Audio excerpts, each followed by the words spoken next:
Namaku Dewi. Aku seorang suster di rumah sakit ini. Beberapa bulan yang lalu, aku mengalami kejadian yang sangat menakutkan. Padahal, seumur-umur aku bekerja di sini, aku baru merasakan hal seperti ini. Jadi begini ceritanya. Sekitar jam 9 malam, aku hendak pulang. Aku mendapatkan pasien yang baru masuk dalam keadaan sangat kritis akibat kecelakaan. "Suster, tolong, bawakan pasien ke UGD," kata dokter menyuruhku. Tim dokter segera melakukan operasi karena keadaan yang sangat parah. Akhirnya aku membatalkan pulang, padahal udah jam pulang. Tapi ya udahlah, gak apa-apa. Lagian di rumah juga gak ada siapa-siapa. Operasi berjalan selama 3 jam. Setelah selesai, dokter menyuruhku membawa korban ke ruang ICU agar mendapatkan perawatan insentif, dan aku disuruh menjaganya agar pas Yuma nanti bisa memberi obat yang diperlukan. Aku coba bertanya dengan petugas lain, di mana ruangan yang kosong, tapi tumben rumah sakit malam ini sepi. Aku pun membawa korban ke ruang melati bersama salah satu temanku di lantai 3. Tumben sepi banget, ucapku dalam hati. Biasanya tidak seperti ini. Perasaan tadi siang masih ada pasien di sekitar sini. Oh, sekarang tidak ada ya? Apa udah dipindahin? Entahlah. Tidak lama kemudian, kami pun sampai di ruang melati dan menarik ranjang pasien di salah satu tempat yang kosong. Dan temanku pun pamit.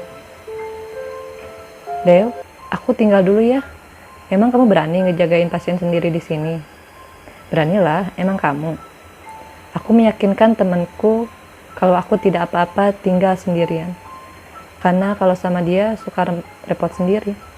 Dia itu orangnya penakut. Singkat cerita, jam menunjukkan pukul 3 pagi. Dan korban kecelakaan ini belum menunjukkan tanda-tanda siuman.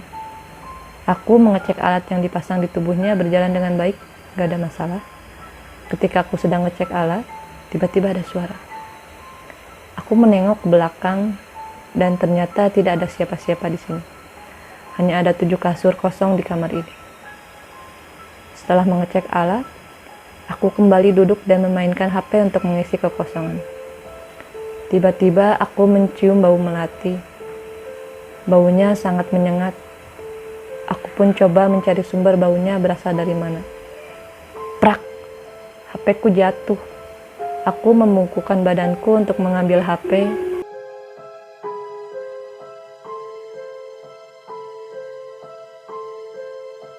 Aku membungkukkan semua badanku untuk mengambil HP-ku, dan ketika aku mengambilnya, astaga, aku melihat sosok kuntilanak sedang jongkok di atas bangku di depanku.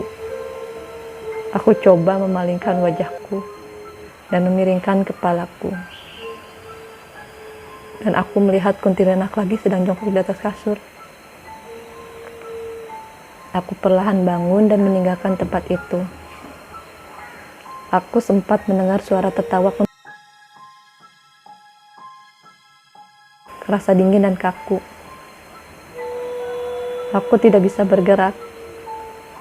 Aku hanya bisa duduk dengan mendekapkan tangan ke tubuhku sambil teriak dan menangis. Ketika aku sedang menangis, aku mendengar suara kuntilanak tertawa. Dan ketika aku mencoba melihatnya, aku melihat kuntilanak itu satu persatu mulai berdiri sambil tertawa cekikikan. Astaga! Aku coba bangun dari dudukku, kuntilanak itu masih di sana, dan ternyata kuntilanak itu mendekati korban kecelakaan. Dan kuntilanak itu sambil berbisik pelan ke arah sorban.